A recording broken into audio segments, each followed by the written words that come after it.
అమృత గడియల్లో update ఇద్దామంటే ఏమిరా కాకిగోల. ఓ పిల్లగా, తాత నేనురా తాతని. తాత నువ్వేమిరా ఎప్పుడు వచ్చినావు? యాదికొచ్చినాడు గాని కొత్త పేరు కొత్త సినిమా మంచి హుషారవుతానులే. అదేం లేదు తాత, ఆయన న్యూస్ షాప్ ఉంది నాదంటనే. చెప్పు ఏది ఇట్లా వచ్చినావు? ఆ పాట వింటావా? యాడ చూసినా ఈ పాటనే, ఎప్పుడు లేని డాన్స్ మస్తుగా చేస్తున్నారు.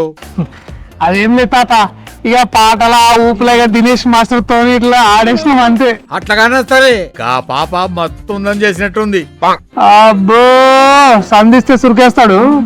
సరే తాత వచ్చిండు, మరేం కొత్త ముచ్చట్లేవారా? బరోబరు ఉన్నది, అది చెప్దామని మంచి గడియలు మంచి ముహూర్తం వెతుకుతున్నా. చేసే పని మంచిదైతే అవన్నీ ఎందుకు బిడ్డ?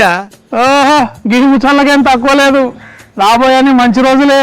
ఇక మన జాతకం మారుతాంది. అట్లంటవా? మరి అదేందో చెప్పిగా.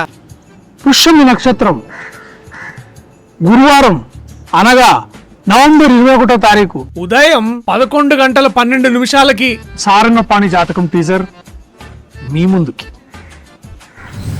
మస్తు ముచ్చట చెప్పిన బిడ్డ, అంతా చెప్పేస్తా ఉండు. ఇన్నర్లా నవంబర్ 21వ తారీఖు గురువారం పుష్యమి నక్షత్రం ఉదయం 11:12 మావోడు సారంగపాణి జాతకం టీచర్ వస్తుంది. చూడుండ్రి అందరు చెప్పుండ్రి.